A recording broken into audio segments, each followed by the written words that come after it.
In today's video, I'm going to be trying to survive 100 days in modded hardcore Minecraft. Objective number 1 is to travel to the Betweenlands. Some say it's haunted by dark spirits. Our second objective is to obtain full Valenite weapons and armor. Our final objective is to defeat the dreadful Pete Mummy, who lives beneath the ground. In conclusion, we have 1 life, 3 objectives, and 100 days to survive. Can we survive? Stay tuned to find out. On day 1, we spawned on a floating island. While I was hunting chickens to get food, Forrest was getting gravel to make our tools. In the evening of day 1, we saw something red, and when we looked at each other and looked back, it was gone. I wonder what that was. Hopefully it was friendly. In the afternoon of day 2, we made a dirt bridge leading to the island, and by the evening, we made it across. We started off day 3 using our flint hatchets, removing a lot of the trees. We then cut our oak logs into oak planks, and then made the perimeter of our base. Now that the perimeter of our base was done, we crafted an oven. I rubbed 2 sticks together to make a fire, and we forgot that we made our base out of wood, so our base started burning down. I even ended up catching fire and taking some damage. And we burned down a tree. We brought the oven outside, lit the fire, put cobblestone, smelted it into stone, and then we put on fish to make cooked fish, and then we also cooked up some chicken. We went back to base and deposited some of our tools. We went back outside to cook the rest of our food, and we ran into a flame golem and a karate zombie. That is not something you see every day. We then cooked the rest of our steak. After cooking the steak, we went back to deposit some materials and realized our chest was gone. What happened here? And it seemed while we were cooking the rest of our steak, a mysterious red person snuck into our base and stole all of our supplies. Who can that be? And from day 4 to 5, Forrest and I worked on finishing the rest of our base. As you guys can see, this thing actually came out pretty nice. On day 6, we made a grinder, and we put the bone in there and grinded it down into bone meal. This bone meal, of course, is going to be used to help accelerate the growth of our plants. We placed some beetroots, we also placed some sugarcane, and Forrest placed some carrots. From days 7 to 10, we had a few things to work on. As you guys see, we made a farm, and then we carried animals to the farm. Forrest brought over a cow, and I even brought over a wild wolf that had 0.1 HP. We saved that thing's life, and we brought him a little buddy. I then brought over another cow, and then started working on building a dirt bridge all the way to the other island. After building across, we swan dove into the water, getting greeted by a hammerhead shark. Thankfully, we didn't die to this thing, because 1 hit got us to half HP. That thing is insane. We explored the rest of the island and found a black hole with some crazy-looking mutated spiders coming out of it, so we didn't want to mess with that. Once back home, we crafted up some sleeping sheets, and we went to bed. Everything was normal when we woke up until we walked outside. We found a sign stating, "I'm always watching." What could this even mean? Forrest then crafted kites for the both of us, and now that we have the kites, we are able to travel to different islands. I wonder what we're gonna discover. What's up guys, Future Pain here. Stay tuned to the rest of the video, you do not want to miss what happens. We gathered some dark oak logs, and then we found ourselves running into a ruins. And suddenly some dark druid spawned on top of us, and he actually threw me up in the air and almost sauced me off the map. That would have been a pretty bad way to end the episode. Anyways, we stuck around to fight some of these things, and it seems like every time you try to hit it, a lot of the time it just teleports away and you don't know where it goes. We also had to fight this bear off our shoulders. We don't want to die to this thing. These dark druids drop materials to get to the Betweenlands. That's why we had to kill them. And on our way back home, we realized that our base was on fire. We immediately used our kites to get over to our base as fast as possible, only to realize that our base was in complete shambles. Our base has been burned down. And there was a sign stating, "I warned you." I wonder if this was the same person that stole our chests earlier on. As you guys can see, this is a 360 view of our base. This thing got demolished. So we essentially spent the next 4 days completely demolishing our base, getting rid of all of the wood and replacing everything with stone supplies. That way if that person ever comes back, he's no longer able to burn our house down. Anyways, this is the design that we came up with. We got a nice little area down here. Obviously, once again, all stone supplies throughout the building. And yeah, we're basically just gonna finish off the roof by just placing stone slabs along the siding, just to make it look a little more aesthetic. And in the evening of day 20, we set up 2 teepees and went to sleep. Anyways, for the next 4 days, we wanted to figure out how to make a buffalo ritual. And as you guys can see, we did. We had to make this fancy totem and then start playing a drum, which then will turn the cows into buffaloes. As you guys can see, we've got a couple baby buffaloes. We headed back to the ruins and opened up the altar. We needed to put in the rest of the supplies that we got from the Dark Druids. As you guys can see, it is working. The Swamp Talisman is in the air, and we have achieved it. This is what we are going to be using to enter the Between Lands. All you need is a sapling and a Swamp Talisman. And just like that, we spawned the Between Lands. And in the chat it says, you've made a big mistake. So it seems like that guy that stole our loot from the chest and griefed our base is behind this as well. It almost seems like he's trying to prevent us from getting to the Between Lands. He had some frozen skeletons and even some zombies. We weren't sure how much damage they did, so we had to be careful. And in the chat it said, you won't survive next time. Well, I guess it's safe to say, whoever that person is definitely doesn't like us. Anyways, we went ahead, we found ourselves a lava pit, and we started making our nether portal. The reason why we were heading into the nether before the Between Lands is because the Between Lands is too strong. We needed to find blaze rods and nether warts. That way we'll have potions when entering the Between Lands. So essentially for days, we've just been using our kites gliding island to island. In the distance, we see some sort of creepy mansion. There looks like there's some sort of mobs there, and we weren't too sure whose house this was. We lined ourselves over the mansion and ejected ourselves off of the kite, landing perfectly on the mansion. Now we were a little concerned because there was a lot of pretty crazy mobs down here and we weren't exactly sure how much damage they're gonna do. Anyways, we jump right down and see a creeper. This knocks me to 2.5 HP. I immediately get scared and run. After healing up with our food, we get jumped by a gang of spiders, getting me to 1.5 hearts. Ladies and gentlemen, if I die, the entire world deletes. As you can see, I am freaking out, and I'm trying to build up, hitting the spiders away. If it hits me one more time, I will die. And just like that, we build up, getting away. Now we just eat our food and relax up here until our health regens. After coming down, I got jumped by another gang of spiders, getting hit to 3 HP. We went ahead and blocked ourselves in and healed back up. Ladies and gentlemen, this is insane. After eliminating the mobs from outside, we found a sign saying, do not enter. So we, of course, entered. These things weren't too big of a threat. They were really slow. Anyways, look at this base. I open the first chest and find some diamond leggings and even a diamond helmet with some golden apples, blaze rods, you name it. They had some blaze rods and even a diamond sword.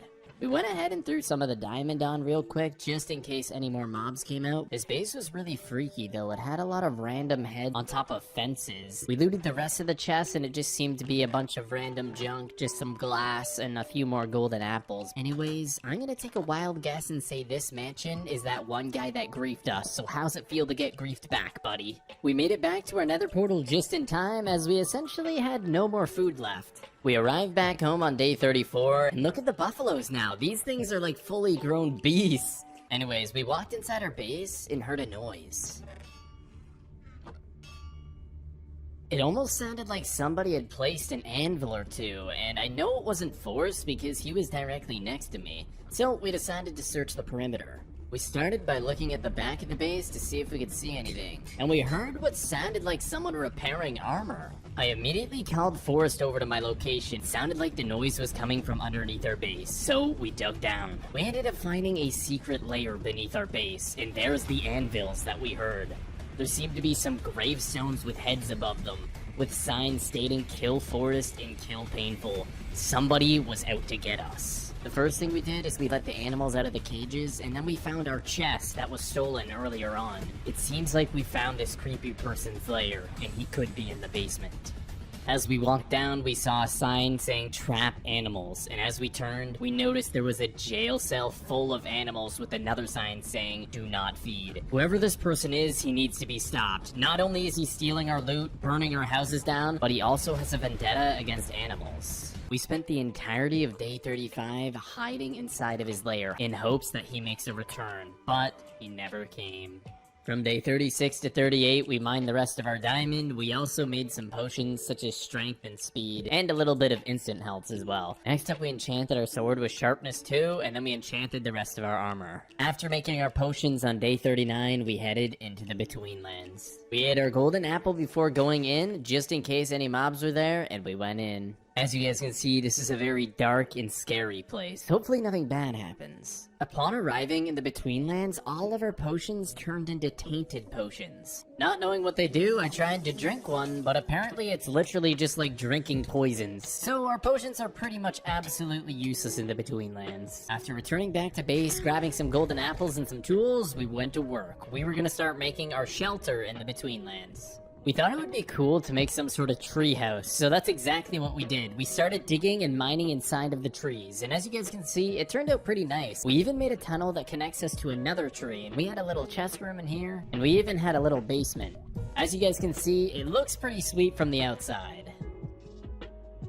From days 41 to 45, we went exploring in the Betweenlands, and after a little bit of time, we found some sort of creepy lair. And by the looks of it, there's like spikes coming out of the roof. What could this even be? As we were going up the stairs towards the base, there was countless amounts of heads sitting on top of fence poles. The sign above says do not enter, but we enter anyways. We saw 2 separate brewing areas and even 2 sets of armor stands. Could there be 2 people that live here? Anyways, we open up the chest and find an ancient greatsword and Valinite boots. There was a couple other things like giant roots and balls of sap, and then we found an ancient battle axe. In the final chest, we found a Valinite helmet. That is a pretty good chest. The last thing we saw was 2 secret layer signs. We stood next to both of them and clicked the lever, and we fell all the way down. Luckily, we survived by clutching our falls with our water buckets. We took the next 3 days turning back to our treehouse shelter we made in the Betweenlands. We noticed that there was somebody there with TNT. And he looked at us and lit it and ran. Our entire base that we had just spent days working on has been completely demolished, and whoever exploded it vanished. He is no longer here. As you guys can see, our entire base has been completely destroyed. There is nothing left. From days 50 to 57, we hit the caves. We needed to find more Valinite ore, that way we could create full Valinite armor and weapons. As we continued searching the cave, Forrest found what looked to be some sort of massive toad sitting in the corner. We decided to take that down because we weren't sure if it dropped any valuable items. Turned out it's just a regular toad. Anyways, this boulder randomly started doing front flips and trying to kill us. Like, since when do boulders come to life? After a while of exploring the cave, we finally found our first pieces of Valinite ore. Let's go. We found a few more pieces of ore hiding in the darkness. From days 60 to 62, we created our armor and enchanted it all. For the next 7 days, we went back to the Betweenlands looking for a spirit tree. We found some sort of testing chamber where there was a bunch of different areas with different types of animals caged up.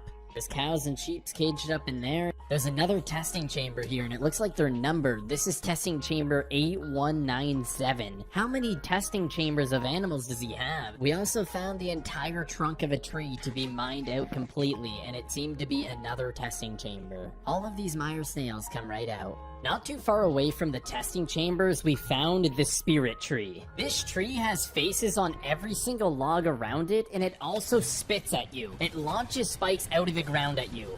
These spikes can also root you in place. As you see, I am currently unable to move until the root runs out. The crazy thing about this tree is it can launch spikes out of its mouth and out of the ground, so you've gotta watch out for that.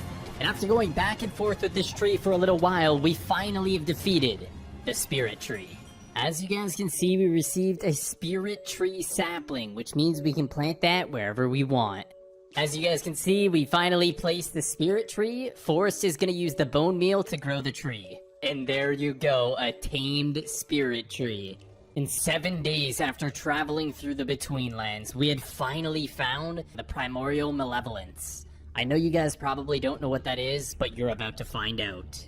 Me and Forrest look at each other and we enter in very cautiously, not knowing what to expect. Don't worry, these swamp hags are not that big of a threat as we are in full Valinite armor. While Forrest kills the remaining of them, I go ahead and break the spawner.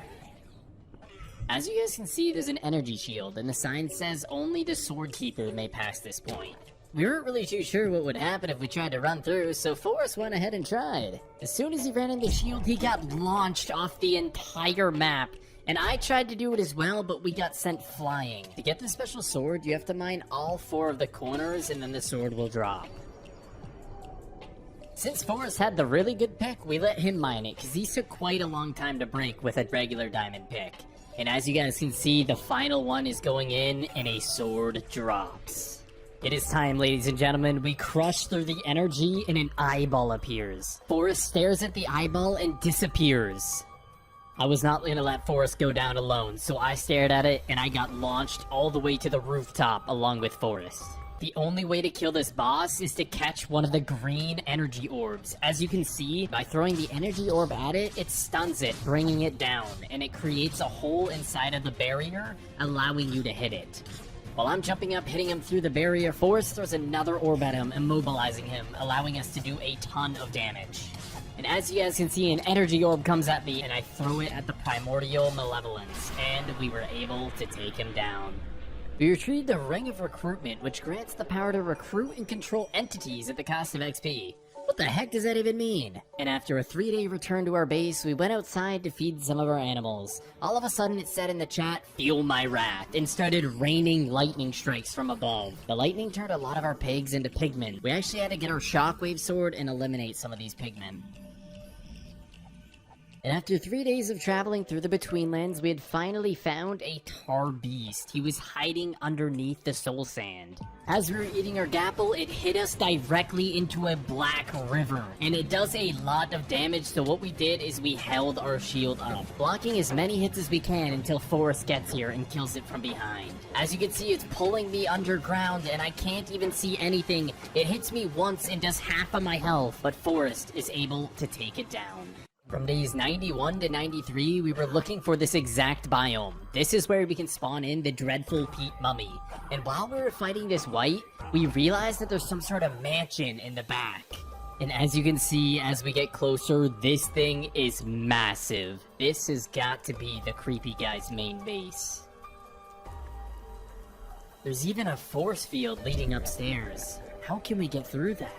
We found the most optimal place to fight the dreadful peat mummy, and there it is, coming out of the ground. The dreadful peat mummy. It has 550 health, and it actually picked Forrest up and started carrying him across the soul sand. Since it was soul sand, I was unable to get to him. It was way too slow, so I had to parkour using these blocks.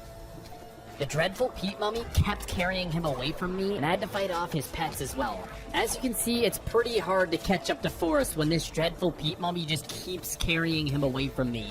It made it a lot easier when we were in the water, that way I could swim. And after chasing this thing down the river, we have slain the dreadful peat mummy. I wonder if killing him opened up the force field at that mansion. There was only one way to find out, and as we walked up, the force field was no longer there. Forrest and I headed up the stairs. I wonder what could be there. There he is, the guy that stole our chest, the guy that burned down our base, that blew up our base in the Betweenlands. It was time to let out our frustration. It was time to get our revenge. Our strategy was going over great. We backed up and were both unleashing a lot of arrows into him. And as he charged at us, I used my shockwave sword to knock him back, and just like that, ladies and gentlemen, he was defeated. After killing him, we took his throne and placed his head on the throne. If you made it this far in the video, comment 100 days so I know you're a real fan. Leave a like for the YouTube algorithm.